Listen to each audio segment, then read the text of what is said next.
You are listening to KLRN Radio, where liberty and reason still reign.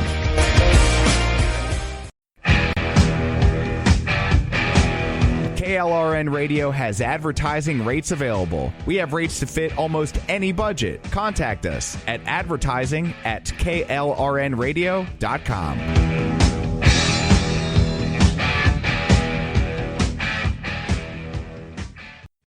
Not to be a backseat driver, but can you say for sure you got the best monthly payment possible on your auto loan? Could it be that you might have gotten a better deal by shopping the loan at a few places and have a lower car payment? Next time, before you go car shopping, visit Communication Federal Credit Union first. Our auto loan experts will find you a perfect loan and get you the lowest monthly payment we can. Communication Federal, your auto loan experts. Restrictions apply. Federally insured by NCUA. Hi, I'm Mike, founder of DollarShaveClub.com. What is DollarShaveClub.com? Well, for $1 a month, we send high-quality razors right to your door. Yeah, $1. Are the blades any good? No. Our blades are f***ing great.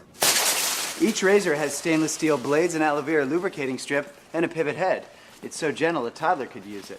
And do you like spending $20 a month on brand name razors? 19 go to Roger Federer. I'm good at tennis. And do you think your razor needs a vibrating handle, a flashlight, a back scratcher, and 10 blades? Your handsome-ass grandfather had 1 blade and polio. Looking good, pop up! Stop paying for shave tech you don't need. And stop forgetting to buy your blades every month. Alejandro and I are going to ship them right to you.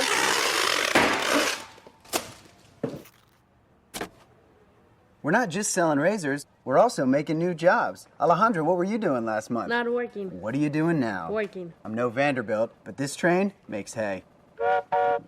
So stop forgetting to buy your blades every month and start deciding where you're going to stack all those dollar bills I'm saving you. We are DollarShaveClub.com, and the party is on. I know karate, I know jiu-jitsu, and drive like a gangster when I'm coming to see you, see you.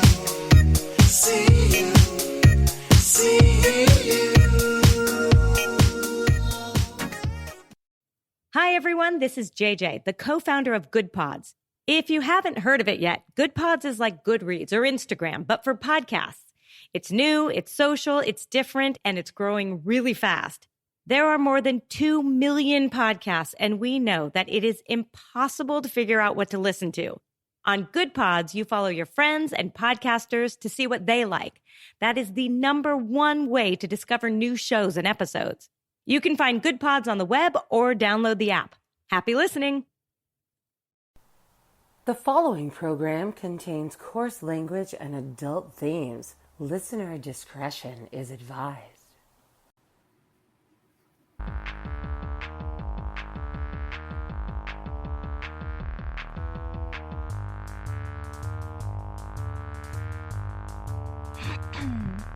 So this girl's out back behind the bar. She's a good girl. She called a car. You got 3 motherfuckers and a big white van, 2 dumb friends and 1 mean man. Well, she'll fucking kill you.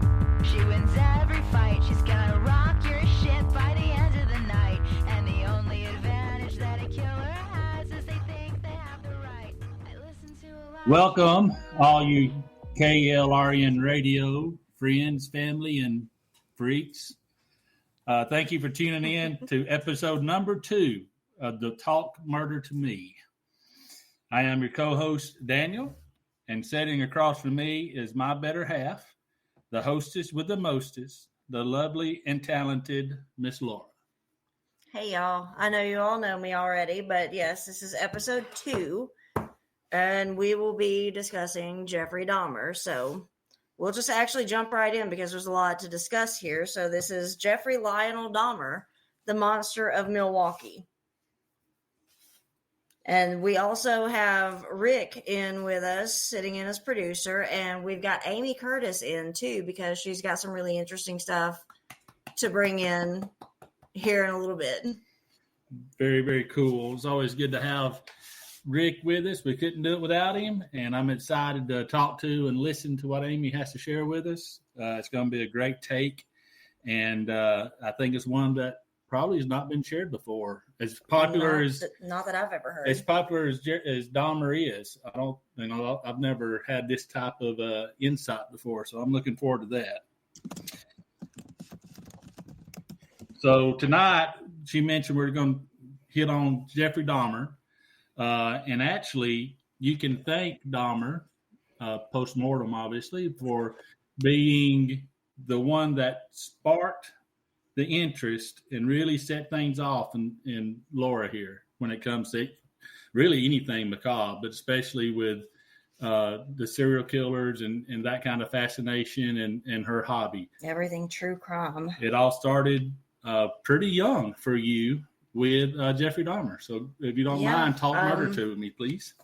I remember, and I don't know if my mama can hear me, but I think she might be in the chat somewhere. I know my Aunt Pam is, so hello, Aunt Pam. But it's a very popular story in my family because I had just turned 4 years old when Jeffrey Dahmer was arrested. My birthday was July 11th. He was arrested on July 22nd of 1991. So I had just turned 4, 11 days before this. And of course, this is all over the news. So, my mom and dad, our grandmother lived with us. My dad's mom lived with us at the time. So news was always going on. Like whenever everybody was off work and, making dinner, news is always going in the background, just with us kids kind of running around. But apparently, like just hearing on the news that a serial killer had been caught, I'm 4 years old. Serial killer at this point in 1991 was not a widely used term. So, I mean, it's still kind of in its infancy as far as criminology goes for it being an established term. So, of course, as a 4-year-old, what do you think of when you hear the word cereal? You think of like breakfast cereal. So, according to my mother, I ended up going to daycare the next day and telling my teacher that she needed to hide her Cheerios. Well, you had a caring heart, Well, I mean, food is important to me, so. Well, that was your first taste of the word serial killer. No, like I said, it wasn't very widely known, so. It was not firmly established in criminology or criminal psychology at all yet. It was still in its infancy. Since you mentioned the psychology of it, it had to have imprinted on you some, because that was age 4. And it wouldn't but like a year and a half, 2 years later, when you really started, the reading bug took a hold, you read your first big person book, and that was what? Stephen King's The Stand. I read that at 6 years old. I stole it out of my mama's bookshelf in her room. Yeah, that's a big jump from Dr. Seuss. Yeah, I was reading Goosebumps at the time, but Stephen King just did more for me, I guess. So that your hobby started, again, really, really young, from preschool all the way up to your kindergarten teachers and elementary school teachers with your objects or the things you used to draw, the things you used to talk about. Yeah, I had a drawing because we lost my great-grandmother when I was 6 years old, so I was in first grade, and I actually drew a picture of her with like a little thing that read like I was going to be the saddest kid at the funeral because at the time I was close to Granny and everything. So I drew a picture of her in her grave with flowers everywhere. And they had a meeting about me at 6 years old. Got called on the carpet. Yeah. Yeah, they had a meeting about me. Well, that's pretty common thing for serial killers and that kind to start young with interest in macabre type things. I know it's pretty common. You see a lot of the more prolific ones where animal abuse and things like that started young. The McDonald Triad, yeah. What is the McDonald Triad? It's the McDonald Triad. It's bedwetting, arson, and cruelty to animals.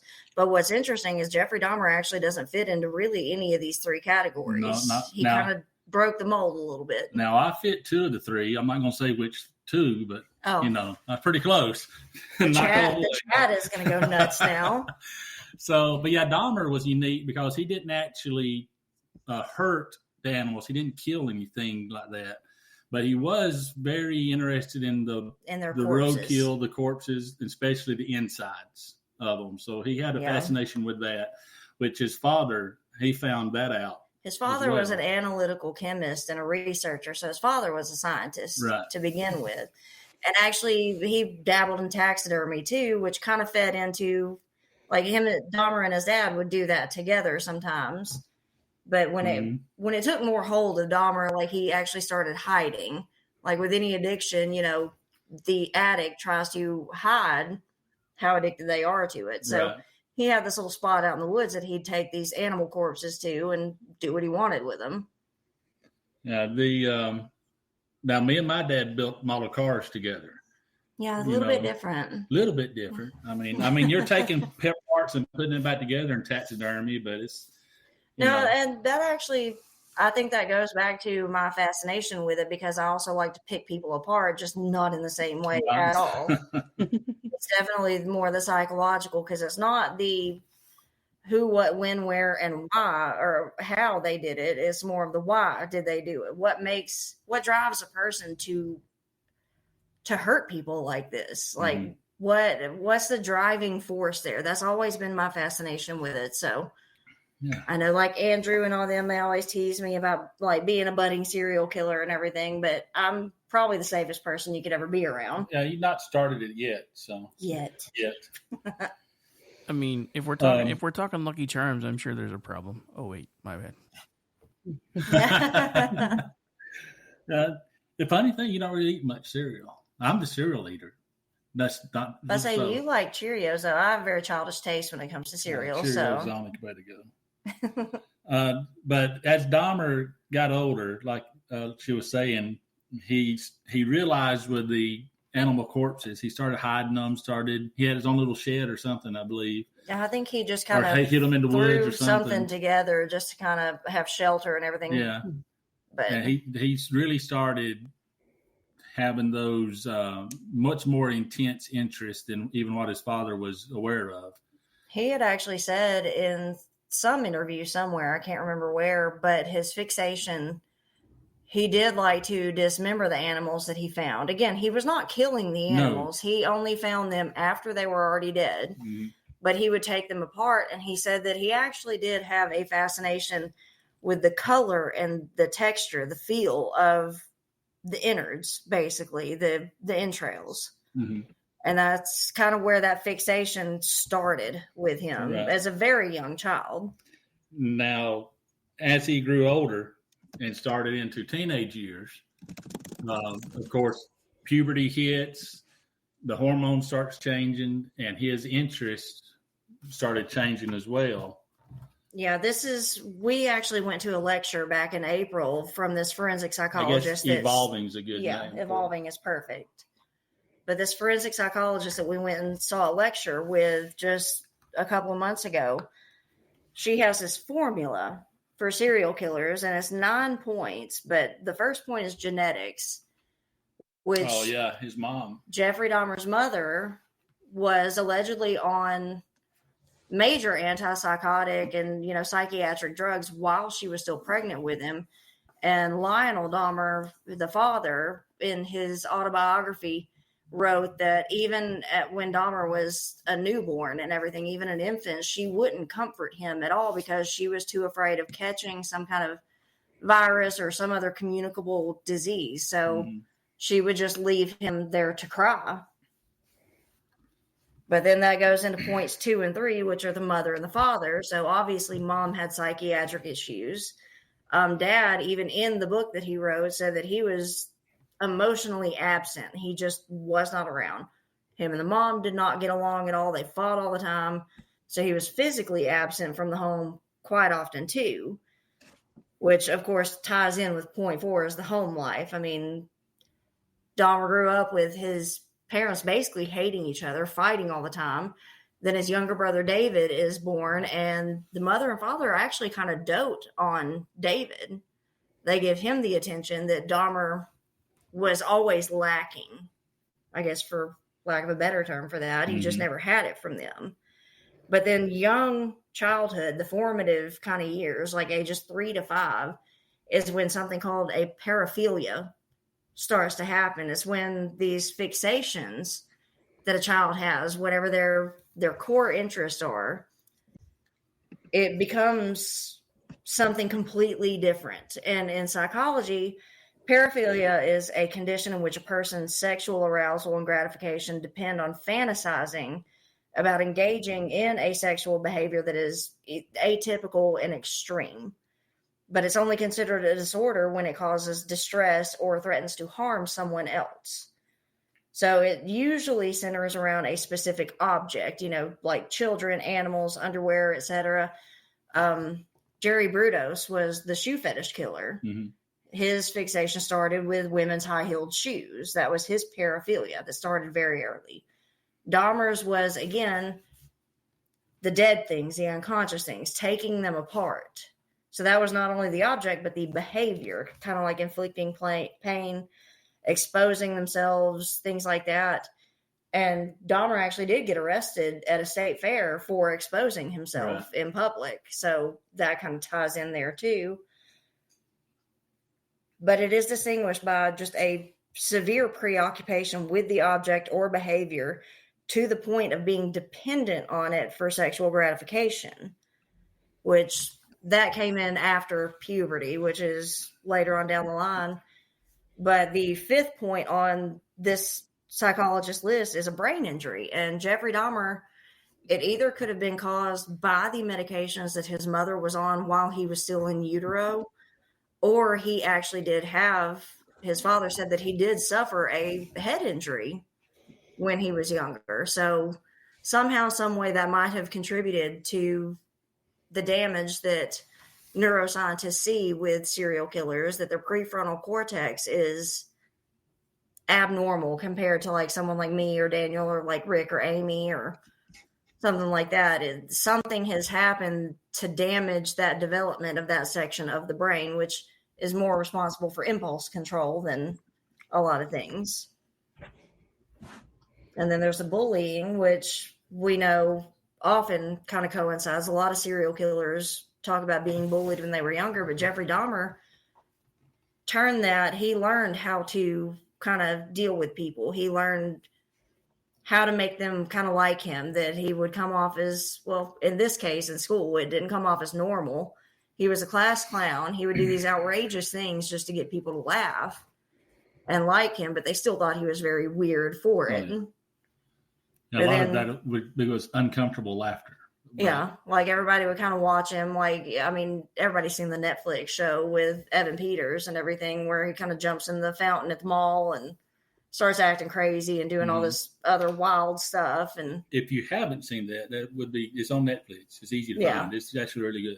Yeah, it's obviously dramatized, but I think they stick pretty close to it. So that's a pretty solid one.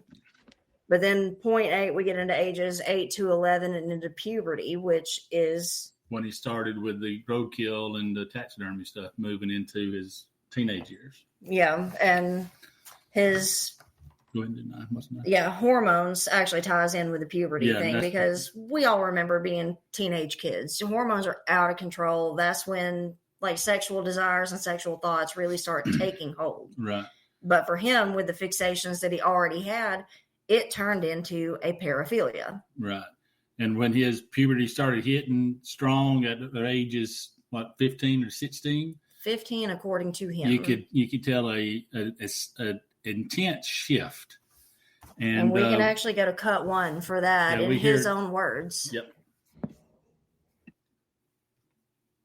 I started having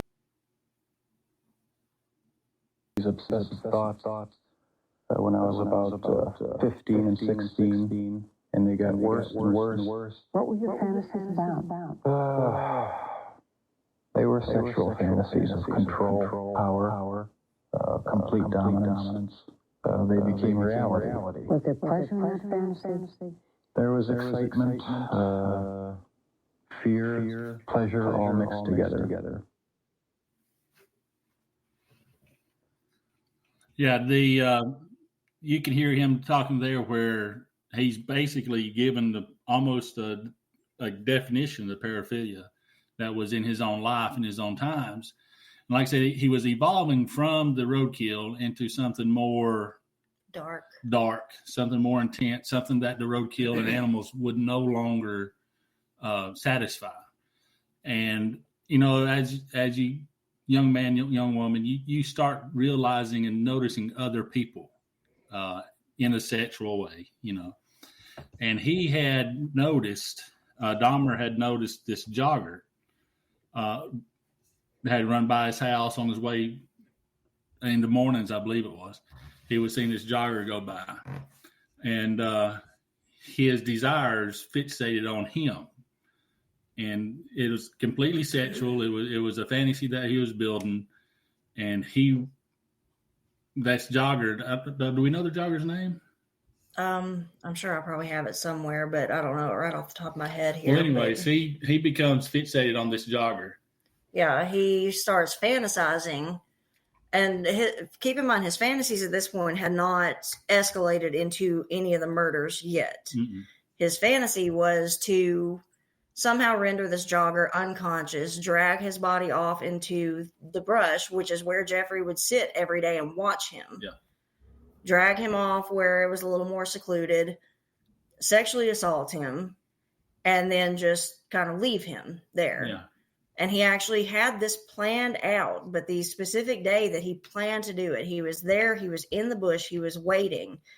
And for whatever reason, the jogger just does not show up that day. Mm-hmm. So he was not able to play out this fantasy that had built up and built up and built up in his mind. And that does lead to distress and stress, anxiety, all this other dysfunction. And even at this point, another fantasy he had was picking up hitchhikers. And according to him, quote, picking up a hitchhiker, taking him back to the house and having complete dominance and control over him. So one day, about 2 weeks after he graduated high school, his mother and father had already divorced at this time. Dad left the house. And then shortly after that, mom decided to take the younger brother and leave. So Jeffrey is completely alone. He has been abandoned by his family. He is alone in this house, but he's driving home from a shopping mall that day when he sees Stephen Hicks on the side of the road. Stephen Hicks was hitchhiking. He was going to a concert to meet up with friends that night, and Jeffrey convinced him, hey, I've got alcohol at the house. We can go hang out for a minute, and then I'll get you to your concert. And that's kind of when things go downhill. Oh, yeah. He gets Hicks in the house, and they get to drinking and stuff. And Hicks They're working out. Yeah, Hicks is going along with it because he's thinking he's going to get this free ride at his concert. Well, Jeffrey keeps adding things to, hey, let's do this. Hey, let's do that. And since they were both in good shape, he says, hey, let's work out. So, they both got their shirts off and whatnot. And Jeffrey tries to kiss Stephen Hicks. Yes, and Stephen Hicks obviously is shocked by this. He automatically rejects him. In some of my research, he was yelling and, trying to leave the house and everything, but he was also hurling homophobic slurs at Jeffrey. And Jeffrey finally, just to keep him from leaving the house, Jeffrey finally ends up knocking him unconscious with a barbell and strangling him, dismembering him, and then actually buried him up under the house, which he then later went back, dug up the body so that he could dissolve the skin with acid, pulverize the bones, which leads to him trying to dispose of the body. And this is what becomes fascinating, because had this gone any other way, 16 other men and boys would probably be alive today. Yes. Jeffrey gets the body, puts it in bags, the remains, and puts it in his car. And just the back seat of his car, and he's going to take it to the dump. Now, he'd been drinking at this point. He's really drunk, and he's on the highway, and a cop sees him and pulls him over. And the police officer approaches the vehicle, even looks in the back and asks him about the bags. And Dahmer is able to manipulate and charm his way through this cop to allow him to drive away and is scot-free. Now, this does frighten him, Dahmer, because he's so close to being caught.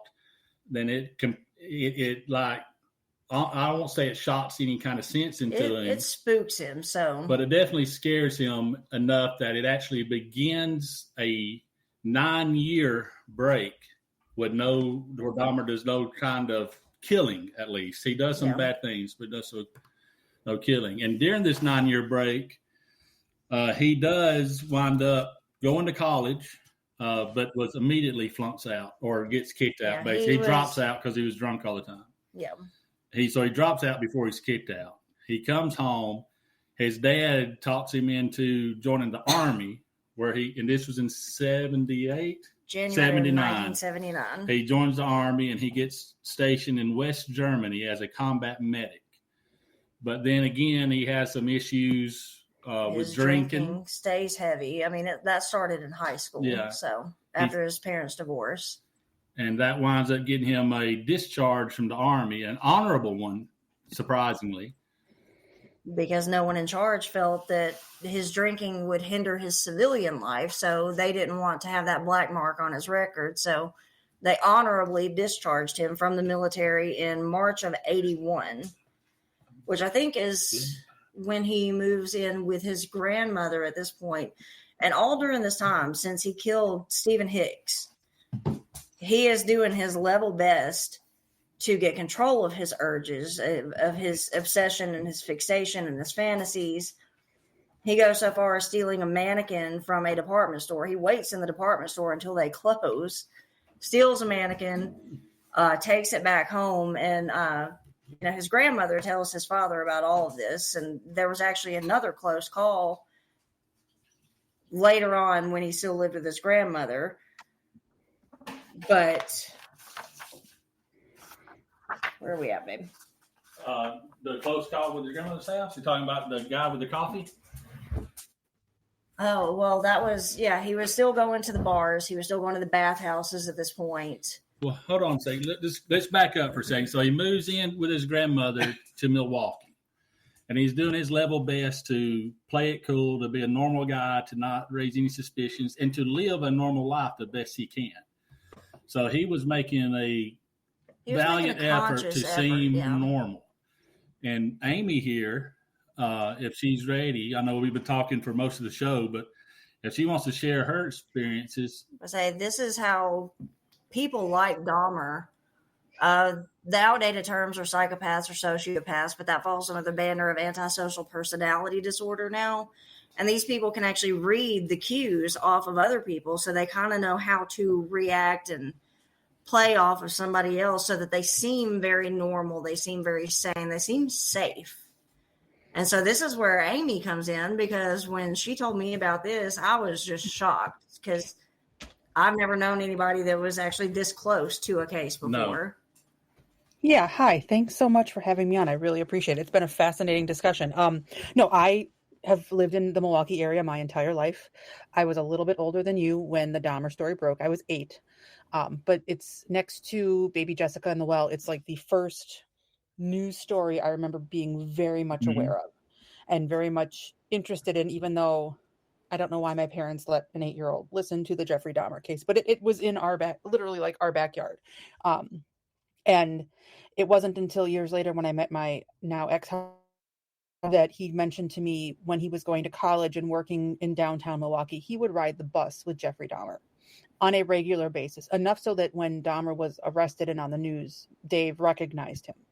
And Dave had said he was very quiet, very polite, very unassuming, and was kind of shocked that this guy who just seemed like a normal guy was capable of the monstrous things that he did over the years.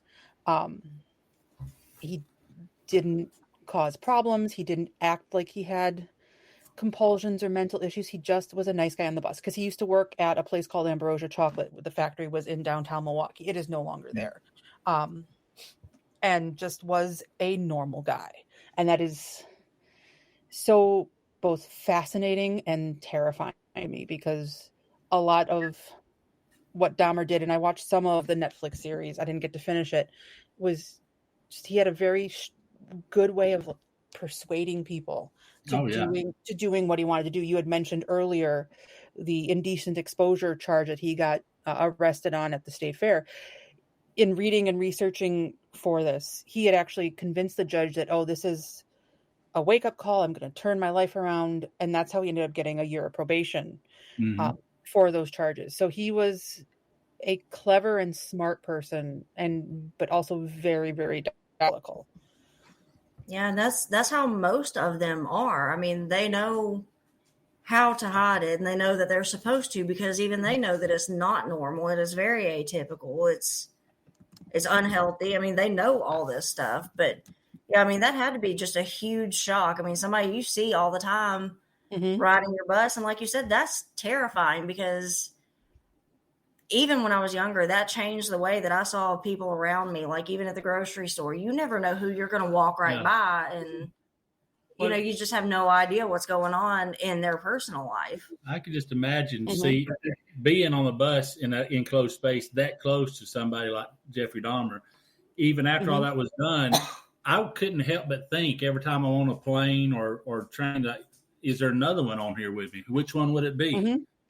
Yeah, who is it? And my ex was not Jeffrey Dahmer's preferred type, but he said, what if I had been? Yeah, exactly. What if Dahmer liked mostly African American males, younger males. My ex was a little bit younger than Dahmer, but not by much. It really creeped him out. And just to think, like, my mom lives in West Allis, where his blocks from where his grandma lived. Wow. I know it's creepy to think about that. This is where he did a lot of the awful things. Close to home. Yeah. It's very close to home. You're rubbing shoulders with evil, And had no idea either. That's what makes it so scary. Yeah. Yeah. And I mean, that's extremely common too. I mean, even if it's not serial killers, there are people we interact with every day probably that have got some kind of dark secret like that in their closet. For a future show, just to put a plug out there, a little teaser, a future show from us, I actually have a story of being very close to someone who committed an evil act. Yeah. That we'll talk about later on down the road too. So, but it's nowhere near Jeffrey Dahmer level. Oh, no. That's why he's one of the more worldwide ones. I mean, I always say there's the top three in America. Yeah. There's Bundy, there's Gacy, and there's Dahmer. Those are the top three. You say those names, everybody knows exactly who they are and what they did. Exactly what they did, and just you don't have to say any more. And that's why we're not going to spend a whole lot of time like rehashing the details of these crimes or anything, just because everybody does kind of already know the bare bones, the basics of this. Yeah. Yeah, everybody knows the big points like the cannibalism and the skulls in the refrigerator and all that kind of stuff. But the reason too for his 9-year gap, and I know Kelly had asked in the chat, like he mentioned fear. Was it his fear, their fear?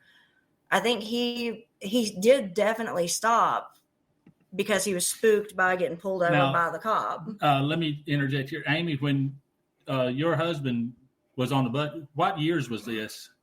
This would have been, he worked for Ambrosia to late 80s.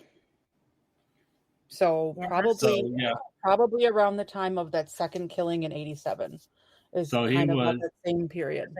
So he was toward the end of his 9-year dry spell. Those last 4 years between 87 and 91 were when things really started to escalate, and especially towards when he got arrested.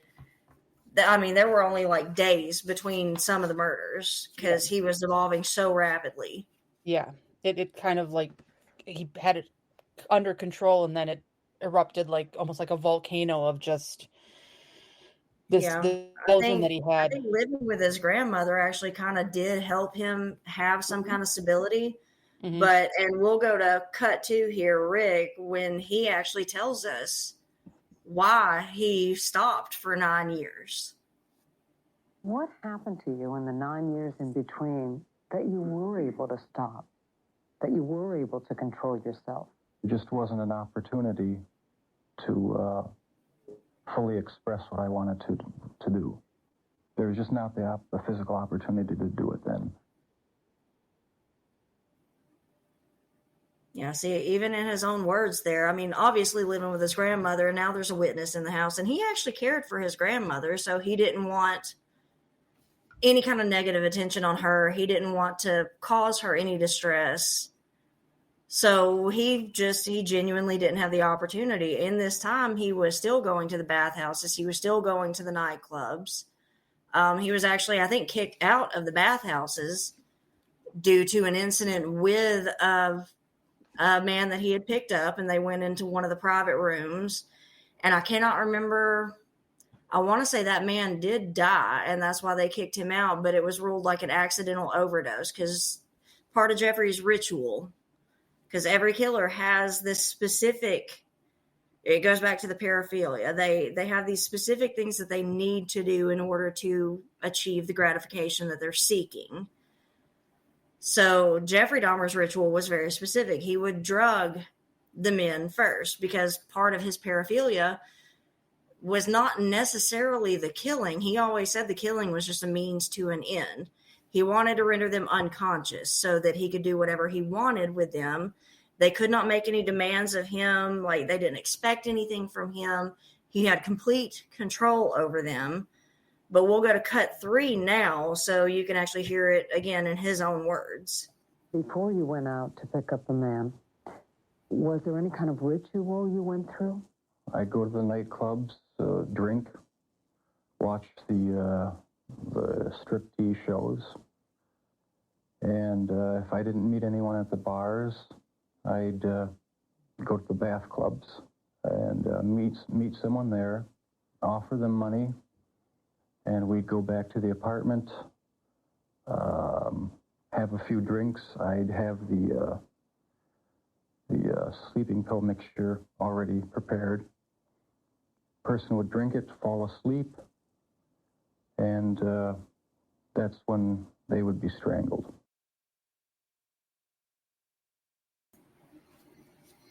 Yeah, so he obviously had worked up. We call it a ritual, I guess it is, but it's his plan. His plan, each step to get his victims where he wanted them to be, and it started with the drug in them, which was crushed up sleeping pills in a liquid mixture that he mixed in their drink. Usually alcohol. Whether it be alcohol, at one point it was coffee, but that was another one that actually got away. Yeah, this guy, I can't recall his name. I can't either. He picked him up at a nightclub, though. His car wouldn't start. He took him back to his grandmother's house. And under the guise of using grandma's car to take him home. And they was going to jump his car off and get him back on the road. But he started offering alcoholic drinks, and the gentleman was like, no, I don't want any. So he said, well, how about a cup of coffee before we go? Sober us up. So he put the mixture in this gentleman's drink of coffee. And for him to tell his story is that he felt himself blacking out. And the last thing he saw was Dahmer's face, his chest, and then his shoes as he fell to the floor. And then later on, he woke up in his car, and he had went to the police station and found out that, which took him to the hospital, and he realized that his underwear was on inside out, and that there was blonde hairs inside his pants. So he knew he'd been assaulted, but he couldn't remember any of it. So that was another. That was one of the second one that I know of that escaped him. The last one was the one that got him arrested. Well, we'll get to that in a minute. This guy, of course, he wasn't killed. He did survive, but that's just another showing that Dahmer was beginning to lose his self-control and taking further steps, because that was wherein he started with the sleeping pills and the spiking the drinks. And then it started escalating from there, where he would ultimately start back into his kill spree in September of 1987 with a man called Steve Toomey. He was 24 years old. And Dahmer, let's see, where you find him at? Dahmer found him at a bar and took him back to a hotel room. Now, this time Dahmer was still living with his grandmother, but he knew he wouldn't have the opportunity at his grandmother's house. He would bring dates home, but Grandma felt very uncomfortable with it. So he had rented a hotel room to take this Stephen Toomey back to. And this is the one where Dahmer awoke the next morning in the hotel room and found Stephen Toomey dead. He had been pummeled to death. You could see where he had beat him across the face and the chest, and he looks like he had beat him to death. Dahmer swears he doesn't remember it. He has no recollection whatsoever of And it. he thinks that he has stated that he thinks he may have mixed the drinks up, and he actually drank some of his own concoction. So you can tell that he's learning this behavior. He's working on it to make it an art to get these victims. So that was Stephen Toomey. And he actually carried his body out of the hotel room in a suitcase, and he carried it to his grandmother's basement, where a week later he dismembered it and placed it in the trash. And he kept the head, which he retained for at least another week, and then he boiled it in industrial detergent and bleached it, and eventually he pulverized it into his little powders, because I think at one point he decided he can't keep it. I think was another close call too, because in Lionel Dahmer's autobiography, it's called A Father's Story if anybody wants to look up that book. But Lionel Dahmer recalls, the grandmother always talking to him about her concerns with Jeffrey and, the boys he was bringing home and just all this other stuff, the pornography he was into. And Stephen Toomey's head that he actually kept in a case. And Dahmer's father thought that there was pornography in the case and tried to get him to open it and everything. And Dahmer actually pitched a fit. His father said he put on like a show or something. That's why he pulverized that one. Yeah. So he finally did end up getting rid of the head, and he actually did put pornography in the case and everything, and showed it to his dad. So his dad thought that that's always just what it was. But yes, as Daniel was saying, you can see the kind of evolution, his learning process here. And you can see that in a lot of his victims, because, again, he always said killing was just a means to an end. His entire goal was to have somebody that would not ever leave him like he had always been left before. Mm-hmm. He wanted just like a sexual partner that didn't demand anything of him, didn't expect anything from him, and never could tell him no, never could get away. Mm-hmm. So he started trying, because eventually LA decomposition would also be considered a form of them leaving him. Mm-hmm. So that's when he started trying to keep them alive. And he essentially wanted to make zombies out of them. Right. So he would start drilling holes into their heads. And the first one he poured hydrochloric acid into, which immediately killed the guy.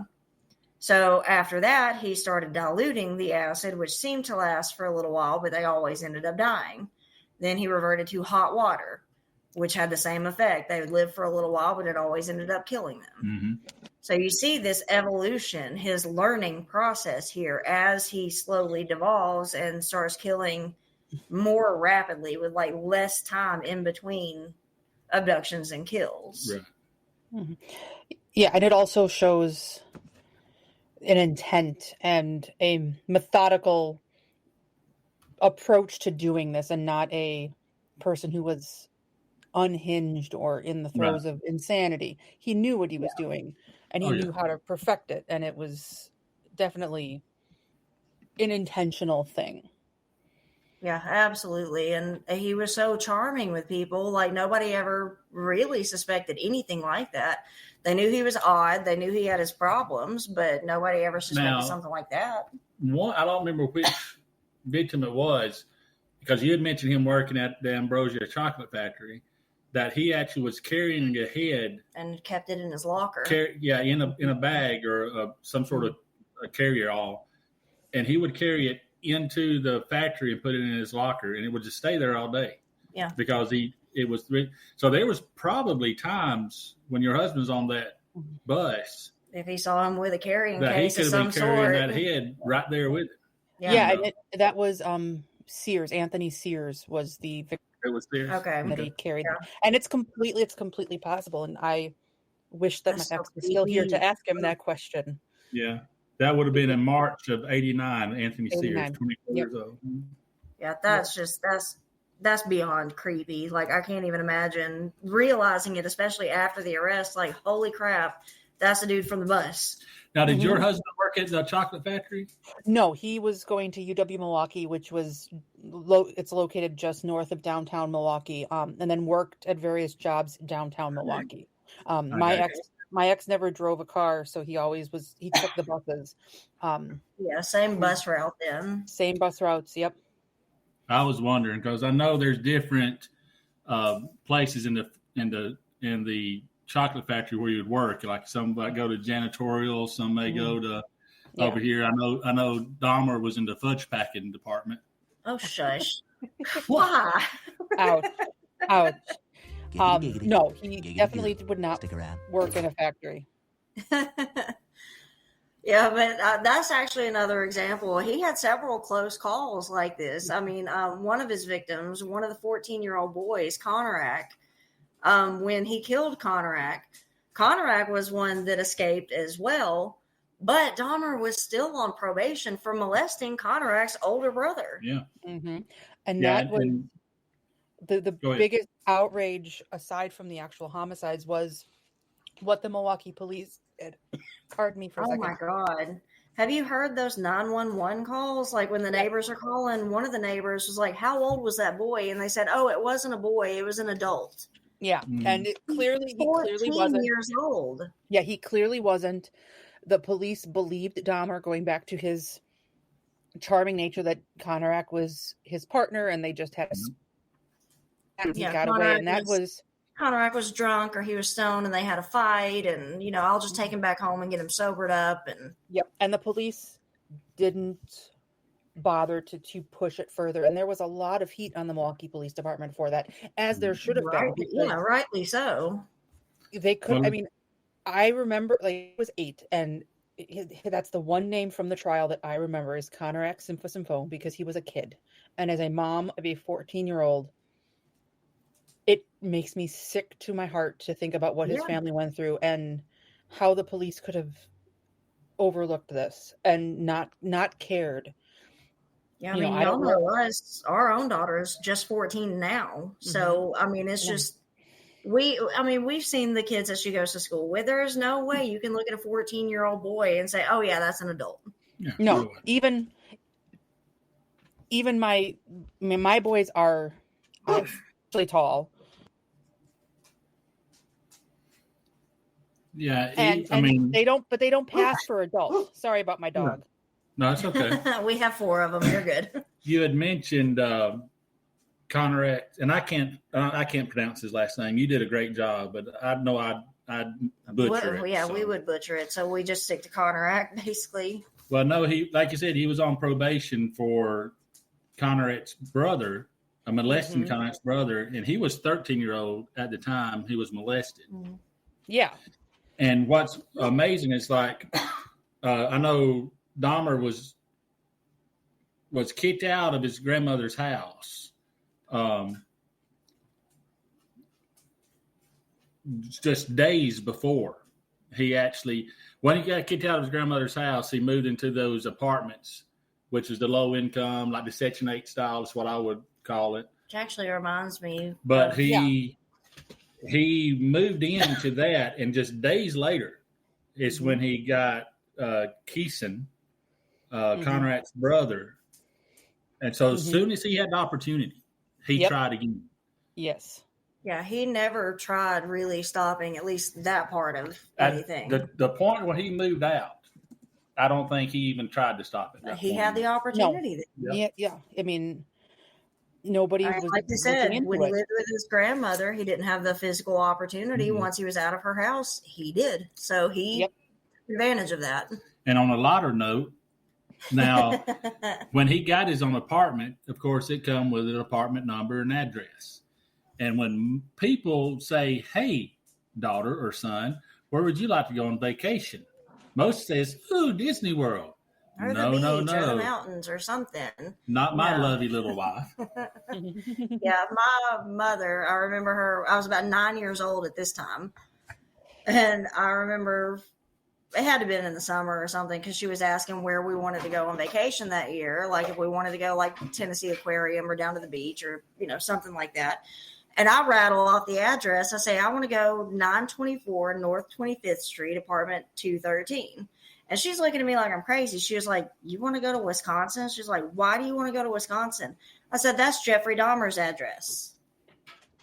So Daniel always had the thought, and he's always told me, he said, you know, you're the reason that your parents lock their door at night, right? Yeah. That moment right there is the start of them installing locks on their doors. I was a precocious child. That's a much nicer way of saying I was a very weird kid. Yes, it is. Yeah, and they that apartment building was torn down about a year after Dahmer was at the request of the families. They did help relocate all of his neighbors, which just he took those 17 lives, but he upended the lives of so many other people because all of these people who were low income lost their house because of what he had done in that apartment. And I will tell you now, just anybody who's thinking of coming to Milwaukee to do a serial killer tour, do not go looking for his apartment building. It is a not so nice area. It's not there. Neither is the Ambrosia factory. Grandma's house is still standing, but the apartment building is gone, unfortunately. And the neighborhood is not good. Lot? It's just an empty lot still. It is still an empty lot. They actually put like a little playground on it at one point. They were talking about putting a playground on it, and that never came to fruition. Okay. The city just left it empty. And I think probably the wise decision. Yeah, I think so. I mean, a playground seems a little bit dark, but yeah. But I think since we only have just a few minutes left, I do want to go, because you talked about like it wasn't just his victims whose lives he destroyed. He destroyed, I mean, their entire families and everything. So I'm going to actually let Rick go to cut 4 now. These were the victim impact statements, the highlights of them, of the families that got to actually speak in court, speak to Jeffrey. And the spectators now included high school parties, organized to remind youngsters of the perils of going with strangers for fun or for money, and that this was no ordinary trial was emphasized by allowing the relatives of the victims to address the court and, at last, to confront Jeffrey Dahmer. My name is Shirley Hughes, and I'm Tony Anthony Hughes' mother. I would like to say to Jeffrey Dahmer that he don't know the pain, the hurt, the loss, and the mental state that he had put our family in. 2 fingers and 1 thumb means I love you in sign language. My son was deaf. My name is Dorothy Straughter. I'm Curtis Straughter's mother. Just a few things that I would like to say. You took my 17-year-old son away from me. I'll never get a chance to tell him that I loved him. I'd have a chance to tell him that I loved him the last time I saw him, which will be a year tomorrow. You took my mother's oldest grandchild from her, and for that I can never forgive you. My name is Inez Thomas, and I'm the mother of David Thomas. You know, I don't understand how a person could really harm a person and to say that, well, I did this because he wasn't my type. Well, if everybody go around doing something to somebody because they're type, this would be a sad world today. And I just feel that this man should never be able to walk the face of earth or to be able to harm anyone else again. Good morning, Honor. My name is Donald Bradoff. For the Bradoff family, my mother gave 5 beautiful kids. We lost, he destroyed the baby of the family, and I hope you go to hell. I love this world. You guys did a wonderful job. Bottom of my heart, thank to God, I've got a lot of strength. Thank you all. God bless America.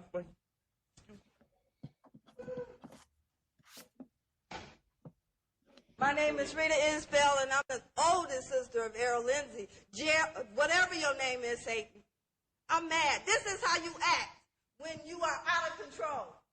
I don't want to ever see my mother have to go through this again. Never, Jeffrey! Jeffrey! I hate you, motherfucker! I hate you! Death is out of control! Don't fuck with me, Jeffrey! I kill you, goddammit! Look at me, motherfucker! I kill you! What's your name,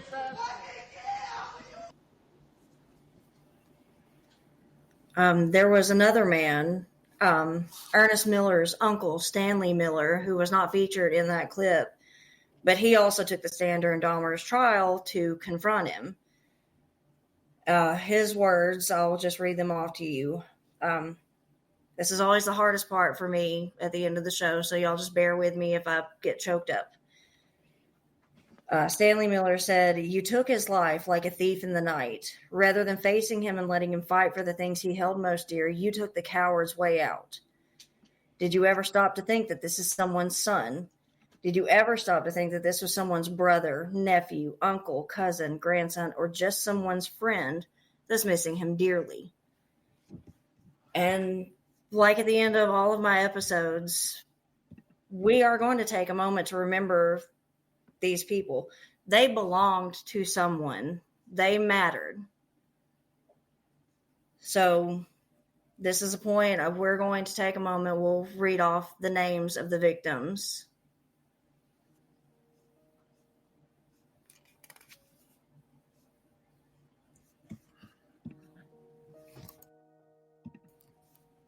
Stephen Hicks was 18 years old. He was murdered on June 18th of 1978. His father described him as a deeply caring person. Stephen Toomey was 24. He was murdered on November 20th of 1987. He was described as creative but quiet, and he was a short order cook in the city of Milwaukee. Jamie Doxtator was also 14. He was murdered on January 16th of 1988. He had run away to escape an abusive stepfather. His mother described him as misunderstood, but said, quote, "He had a lot of love. I loved him." Richard Guerrero was 25. He was murdered on March 24th of 1988. He came from a tight-knit family, and he would babysit his 2-year-old niece for his sister. Anthony Sears was 26, murdered on March 25th of 1989. He was a model, and he was planning to marry his girlfriend. Raymond Smith, who went by the name of Ricky Beeks also, he was 33. He was murdered on May 20th of 1990, and he left behind a 10-year-old daughter.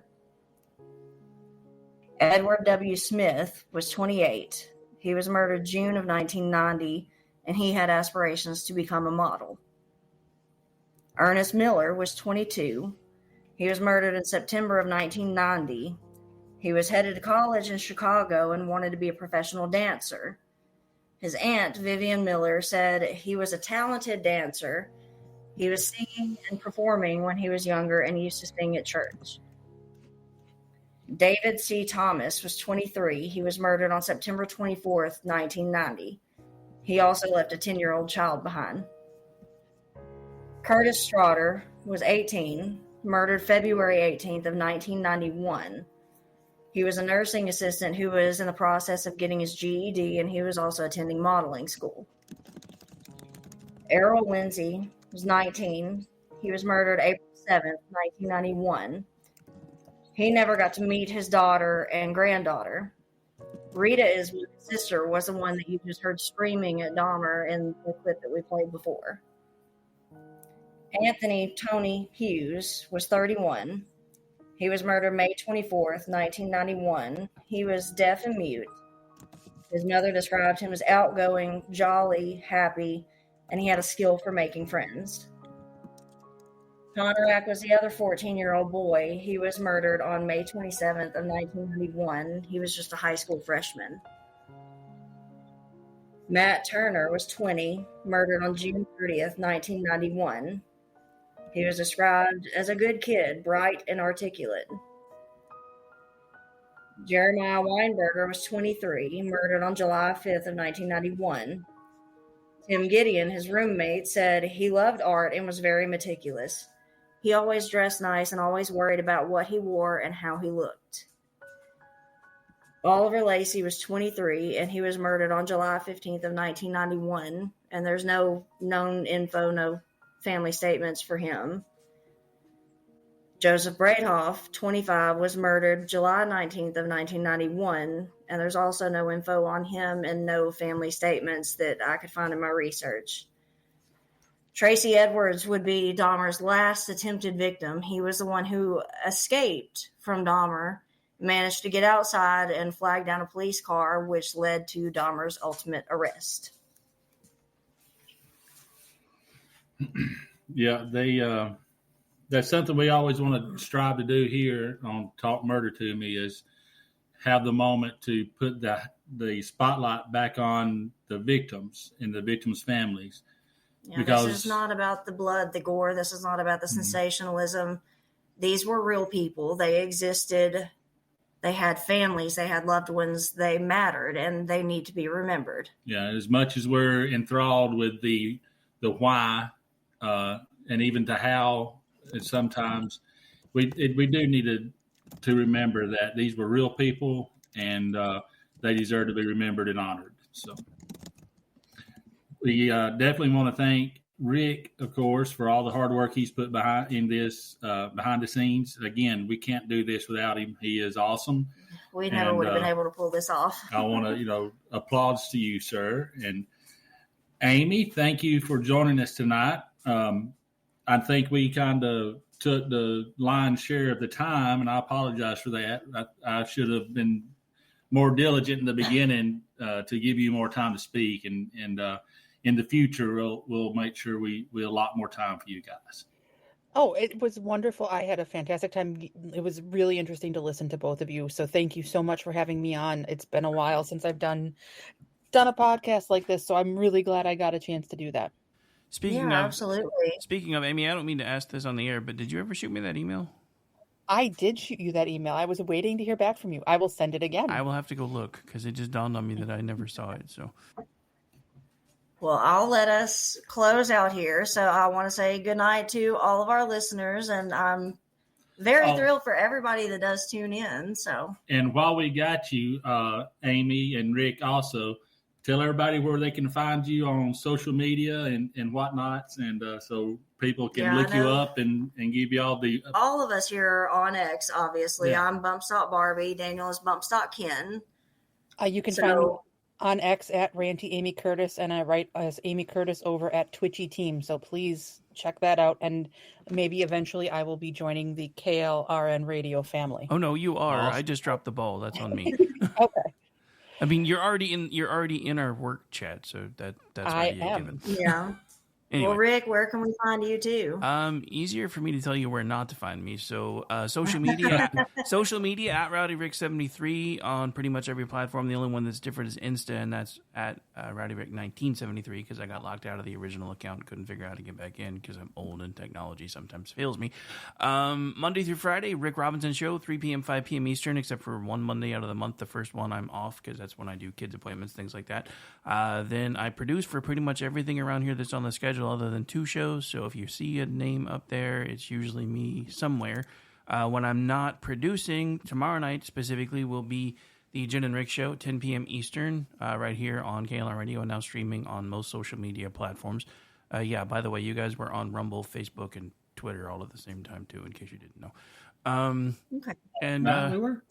Yeah. Cool. I've been testing it all day today. I'm still trying to figure out a few things, but since you guys weren't taking breaks, it made life a lot easier. All right. And then Friday night, I'll be hanging out with Aggie Reekin doing He Said, She Said. That's 7:30 Central, 8:30 p.m. Eastern, otherwise known as Aggie time. Saturday is an off week for us, so no juxtapositions. Sunday night, I'll be back around doing America Off the Rails, 10 p.m. Eastern. When I'm not doing all that, you can find me as the executive producer of the Loftus Party podcast, which drops every Tuesday over on theloftusparty.com. I'm also a contributor there, as well as Misfits Politics and Twitchy Team. All right, I think that's everything. And if not, I don't really care. I say Rick, Amy, and myself all right for Twitchy. So if you're not already signed up for VIP for Twitchy, go ahead and do that because you don't want to miss any of our stories because that's where we bring all the snark. Pretty much. And Rick, it sounds like you need to find a hobby to take up all that free time you have. Yeah, I typically close most of my shows with, "Hi, my name's Rick. I'm a workaholic, and my last meeting was forever ago," because sadly, it's not a joke. Well, we'll let you go ahead and get on. We'll say good night to all of our listeners. And guys, please try not to end up on one of my episodes. Yeah, that's specifically why Andrew wanted to make sure he was out of the studio before you got here. He's like, otherwise, I will be her next victim.